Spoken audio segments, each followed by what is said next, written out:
guys, welcome back to my YouTube channel. So di video kali ini adalah kelanjutan dari video sebelumnya. Kalian harus nonton dulu video sebelumnya kalau belum nonton. Jadi aku bahas gimana aku selama di Amerika selama pandemi sampai akhirnya harus terpaksa pulang ke Indo. Nah di video kali ini aku bakal bahas nih aku ngapain aja di Indonesia selama pandemi dan gimana aku menjalaninya. So langsung aja yuk kita bahas. Nah jadi pas aku nyampe di Indo pun aku masih with my American mindset gitu, kayak jadi bener-bener mikir kalau virus ini tuh gak bakalan separah itulah, mungkin kayak beberapa bulan ke depan kayak udah bakalan selesai gitu. Jadi pas bulan Maret mungkin kayak ya Juli udah beres lah gitu, nggak akan sampai lama-lama banget gitu. Tapi ternyata turns out sekarang, bahkan sampai sekarang pun kita masih struggling with this kan. Jadi emang aku kan udah ada plan nih sama si Jared buat cari kerja lah ke tempat lain, bisa kerja bareng lah gitu. Jadi aku mikir tuh kayak di Indo tuh bakalan cuman beberapa bulan lah, pas di bulan Maret ini, pas baru-baru banget nyampe gitu lah pokoknya. Karena aku kan memang udah ada rencana, udah kayak mikirin pengen cari kerja lagi ke tempat lain, ke negara lain di luar Indo, terus bareng sama si Jared kan. Tapi ternyata ya gitu, gak bisa kan. Sampai akhirnya karena aku masih dengan pikiran itu ya, dan gak tahu situasinya tuh sebenarnya kayak apa. Maksudnya kayak, jadi aku benar-benar mikir ya ini gak parah dan aku masih bisa kerja keluar gitu. Sampai aku ya udah, jadi pas pulang aku santai-santai sebentar, habis itu aku cari kerjaan, aku apply ke Kanada karena pertamanya memang mau ke Kanada tuh. Jadi aku buka ke embassy-nya mereka, di sana ada job bank. Kalian juga kalau yang mau cari tahu bisa boleh tanya-tanya juga. Karena aku udah sempet kayak cari tahu lah dalam, sempet cari agensinya juga. Jadi prosesnya itu kalau aku apply job mereka terima dan bisa hire foreigners, aku bisa dapat work permit dari situ. Cuman butuh job offer sebenarnya. Simpelnya gitulah pokoknya. Terus ya udah aku jadi apply deh tuh, dan memang mereka ada posting lah beberapa untuk cari cook kan. Ya udah aku masih kayak seneng gitulah, tiap hari tuh masih ada aja ngeposting gitu. Ya udah aku apply terus tuh, hampir tiap hari aku apply. Awalnya kayak cuman 5 tiap hari, 5 sampai akhirnya kayak mungkin sekarang kalau dihitung udah lebih dari 100. Dan itu kayak mereka never get back to me. Tapi kayak ada beberapa yang bales terus kayak nanya lu lokasinya ada di mana. Terus kalau aku jawab di Indo, mereka udah nggak bales lagi, dikacangin. Terus banyak banget yang dikacangin. Terus kayak suruh ada yang ngebalas terus bilang ini coba ke agensi ini, jadi kayak third party gitu biar bisa ngebantuin work permitnya. Terus pas kayak nanya-nanya udah sampai interview apa segala macem, turns out kayak biaya tuh mahal banget, sampai kayak hampir $13.000. Itu kan mahal banget ya. Terus kayak sampai ya gitulah, pokoknya sempet kayak down gitu karena kayak udah ada nih opportunity-nya cuman belum bisa gitu kan. Apalagi dengan virus ini juga gitu. Jadi kayak sempet stres sendiri, sampai kayak sempet depresi gitu. Sampai akhirnya tuh nyari-nyari ke negara lain lagi. Kayak kan tadi tujuan pertamanya tuh ke Kanada, sampai cari ke Aussie, terus ke Dubai, sampai ke Jerman. Pokoknya benar-benar random banget, tapi ada aja sih sebenarnya lowongannya. Maksudnya jalannya untuk ke negara ini tuh, ke negara-negara ini tuh bisa itu. Kalian kalau mau tanya-tanya boleh, karena aku sampai sempet ya selama 6 bulan ini aku nyari tahu itu sih buat bisa kerja ke luar negeri tuh gimana caranya. Dan memang bisa, contohnya kayak ke Aussie nih, ke Aussie kita bisa juga, visanya visa 407, terus syaratnya ya pakai IELTS, terus ada minimum kerjanya, terus ya udah pokoknya udah interview berkali-kali. Ke Kanada udah interview, ke Aussie udah interview, waktu itu sempet ada agensi yang nawarin ke Dubai katanya udah buka, udah interview, pokoknya udah interview berkali-kali tapi hasilnya nol lah pokoknya intinya. Jadi bener-bener kayak stres banget. Habis itu Aussie ini buka, kayak dibilang kayak oh lu profile udah bisa, tapi untuk sementara ini bordernya masih ditutup dan lain-lain. Pokoknya gitu deh, pokoknya bener-bener I see opportunities, I try it, and then just at the end akhirnya kecewa sendiri. Ya gitu, pokoknya akhirnya sempat stres sendiri karena salah sendiri juga, karena nggak tahu situasinya tuh kayak apa sebenarnya sekarang ini. Terus ya udah deh akhirnya pelan-pelan tuh kayak sadar sendiri ini emang kayak belum bisa dulu deh, belum bisa. Sampai keluarga aku tuh bilang, udah jangan stres, jangan pusing-pusing dulu, di Indo dulu aja, santai-santai dulu, habis itu sambil ngerjain apa yang kamu bisa kan dulu gitu kan. Ya udah deh, tapi maksudnya gimana ya, masih namanya kan LDR gitu kan, pengen berusaha biar bisa ketemu lagi. Terus si Jared juga kan, sampai kita akhirnya si Jared tuh sempet bayar kayak konsultan gitu lah. Jadi kita online, kita Skype bertiga, dan kita nanya kayak ke lawyer konsultan di Amerika gitu, ini gimana ya kalau aku tuh bisa balik lagi ke Amerika legally gitu kan, secara legal. Terus akhirnya dia nanya kayak, kemarin di Amerika pakai visa apa? Aku bilang pakai visa J1. Nah, visa J1 ini ada syaratnya, kalau udah beres J1 ini, programnya selama 1 tahun, kita tuh nggak boleh balik lagi ke Amerika selama 2 tahun. Jadi balik sebagai J1 lagi, nggak boleh, itu nggak bisa. Nah ya udah, jadinya there is no way other than kalau aku kuliah di sana. Sedangkan kalau kuliah pun aku biayanya kan itu lumayan besar kan, dan biayanya nggak ada gitu untuk kesana lagi. Misalkan kalau untuk sekolah pun ya di negara manapun bisa gitu kan, nggak harus di Amerika kalau sekolah. Jadi ya udah, jadi kita kayak berdua tuh kayak sedih gitu sampai akhirnya kalau boleh jujur, tapi kalian pasti hiji, kita tuh kayak sampai nangis gitu berdua gitu, kayak sedih lewat Skype gitu. Kayak ya harus nunggu gitu, karena jadi kayak kita udah ngarep, oh bisa nih, bisa tiba-tiba nggak bisa berkali-kali kan, karena tahu si Jared juga kan bantuin aku kayak nyari-nyari lowongan kerja. Dia juga ikutan kan, kayak ikutan apply juga karena aku suruh juga. Walaupun dia udah selalu bilang kayak tunggu aja dulu, ini tuh belum bisa gitu kan dengan kondisi sekarang. Cuman aku masih yang kayak kekeh gitu. Kayaknya bener-bener aku tuh keras kepala sih.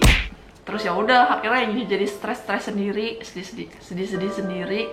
Terus kalau di Jerman tuh juga ada. Jadi di Jerman tuh kita bisa juga ke sana, tapi kita harus di sini tuh harus belajar dulu dan punya sertifikat bahasa gitu loh. Nah, kayak gimana ya, mau take that opportunity kayak masih ragu gitu, karena lumayan juga biayanya, dan ya harus les dulu, harus belajar lagi. Terus di sana 3 tahun, jadi sebutannya kayak sebenarnya sekolah di sana selama 3 tahun tapi sambil kerja. Jadi aku sempet juga kayak ketemu teman online, dan dia kayak bilang, dia ngasih link gitu buat nih coba aja apply, siapa tahu bisa. Yaudah aku jadi apply gitu kan, sampai ke Jerman, sampai bener-bener random banget, sampai random countries tuh aku apply gitu. Kayak waktu itu sampai ke Denmark, semuanya aku apply, jadi kayak apply waktu itu apply ketemu chef itu. Jadi aku apply ke Amerika kan, terus dia chefnya tuh baik kan, jadi chefnya tuh bilang kayak, oh belum bisa kalau belum ada visa dan lain-lain, cuman gue suka sama profile lo gitu kan, maksudnya CV aku. Terus dia jadi kayak rekomendasiin, coba aja nih apply di sini.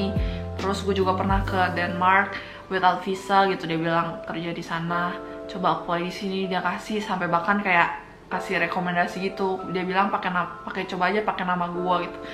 Jadi benar-benar random banget, lucu sih jadinya. Kayak kalau dipikir-pikir tuh sampai ke semua negara. Kalau sekarang kalian tanya ke aku bisa jawab sih caranya gimana untuk dapat kerja di negara-negara ini. Terus ya udah, jadi pokoknya aku sampai coba juga kan ke Jerman, dan yang di Jerman ini sempet sih lumayan beberapa tuh balik ke aku kayak bales ngajak interview. Terus aku bilang, tapi ngajak interviewnya tuh di lokasi, sedangkan aku kan di Indo kan. Jadi terus aku bilang aku nggak di lokasi sekarang, apa bisa kalau online gitu kan. Terus udah ada yang ngebales nggak bisa, ada yang akhirnya setelah aku balas itu udah no respon sama sekali. Terus ini juga kemarin ini bahkan sempat ketemu di Poland as a cook juga, cuman ya gitu kayak kontraknya masih belum jelas gitu loh. Jadi ini lewat agency juga, tapi kontraknya belum jelas. Jadi kita harus bayar dulu di awal, tapi kontraknya belum jelas. Jadi kayak aku mau melangkah pun juga kayak masih ragu-ragu dengan kondisi kayak sekarang ini. Dan ya gitu deh pokoknya. Sampai bahkan ya sebenarnya mungkin aku stresnya juga tuh karena pengen kerja sih. Karena dari aku kuliah tuh aku langsung kerja, jadi nggak yang kayak leha-leha dulu lah. Jadi kayak bener-bener pengen kerja aja sih, pengen ada sesuatu yang bisa dilakuin gitu. Terus bahkan sampai aku tuh apply ke Banten gitu, sampai jadi bener-bener random. Terus ya gitu sampai separah itu pokoknya, sampai itu bener-bener kalau kalian lihat email aku itu pasti udah lebih dari 100, aku yakin lebih dari 150, lebih dari 200 mungkin aku apply ke tempat kerja tuh, dan semuanya sampai sekarang belum ada hasilnya gitu. Terus juga jadi banyak pikiran kayak bisnis orang tua aku kan juga benar-benar kayak kena dampak banget sama pandemi ini, terus jadi kepikiran gitulah. Terus pokoknya benar-benar jadi stres sendiri lah pokoknya. Cuman akhirnya ya aku inilah, maksudnya mau disetresin kayak gimana, it not gonna change anything. Jadi ya kayak ya udah deh, jalanin dulu, walaupun memang masih kadang suka kepikiran, cuman dijalanin dulu lah. Jadinya aku ya sekarang sibuknya ya ini, bikin YouTube ini. Terus kebetulan nih si kakak aku gara-gara dikurung di karantina, dia jadi iseng-iseng tuh beli cupang. Ini cerita cupang ya sekarang. Jadi dia iseng-iseng beli cupang. Tuh pertamanya cuma beli kayak 5, terus 10.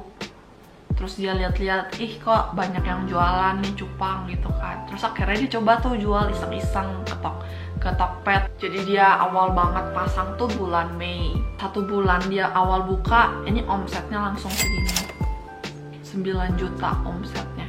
Padahal baru 1 bulan buka, dan dia bener-bener kayak iseng-iseng doang. Nah bulan selanjutnya naik sampai hampir 2 kali lipat, 15 juta. Sampai bulan Agustus hampir omsetnya sampai 20 juta dalam 3 bulan itu.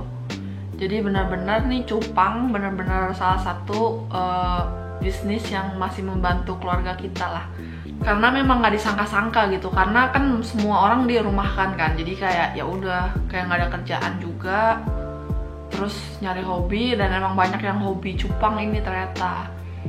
Terus aku ya udah pertamanya tuh dari yang biasa-biasa aja. Terus kok aku minta bantuin, kayak ini bantuin dong pegang Instagram. Ya udah aku jadi pegang Instagram Astrobeta Indo, ini Instagramnya Astrobeta Indo. Terus sampai sekarang bahkan udah 10.000 followers. Ini pertama kali aku megang akun yang sampai udah K tulisannya, jadi kayak udah nggak, ya gitulah pokoknya. Kalau udah sampai 15.000, apalagi kalau udah sampai 15.000 kan udah bisa swipe up gitu kan, udah keren banget, udah bisa pasang-pasang link.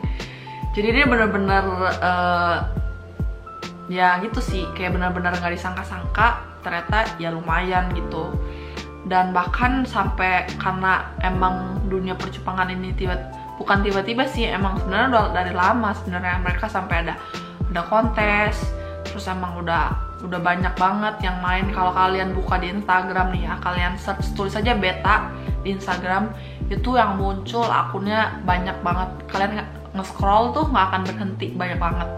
Habis itu ya udah, jadi pertama dari Instagram, terus aku pegang Shopee juga, kok aku pegang Tokped. Terus aku juga bantuin foto-foto, jadi semua foto-foto ikan tuh aku semua yang fotoin. Nah aku dapet 5% dari omsetnya. Walaupun ya kalau di 5% kan kalau dibandingin dari sebelumnya aku kerja di Amerika jauh lah ya.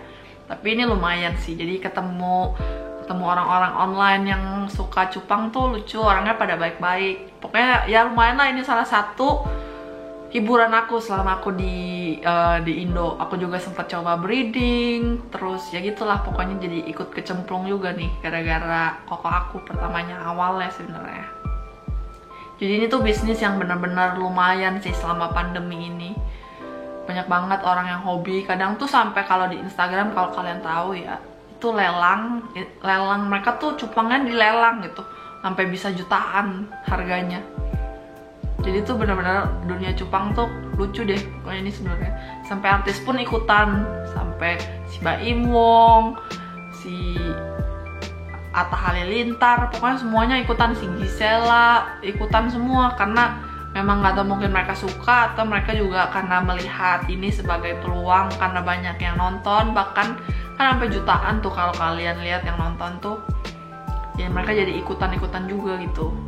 Nah kalau yang tertarik buat nanti bisnis cupang, kita bakal bahas lebih dalam lagi gimana cara memulai bisnis cupang nanti bersama narasumber lah, kita undang narasumber kalau perlu. gitu. Jadi ini sebenarnya salah satu kesibukan yang bikin aku lupa sih sebenarnya sama kestresan yang aku buat sendiri selama ini gitu. Jadi ya lumayan lah. Jadi gitu guys, sekarang aku lagi sibuk cupang nih. Sama aku juga megang akunnya Dokikon. Kalian harus juga nih cobain. Ini jadi sekalian promosi, sekalian cerita. Tapi memang karena ini kesibukan aku sekarang gitu kan. Jadi gitu guys. Jadi thank you udah nonton. Dan jangan lupa subscribe, like, dan komen di bawah kalau ada yang kalian mau tanyain atau ada ide apa buat aku bahas, boleh komen langsung di bawah. Aku juga pasti bakal jawabin semua komen kalian. So, thank you guys for watching. Bye-bye!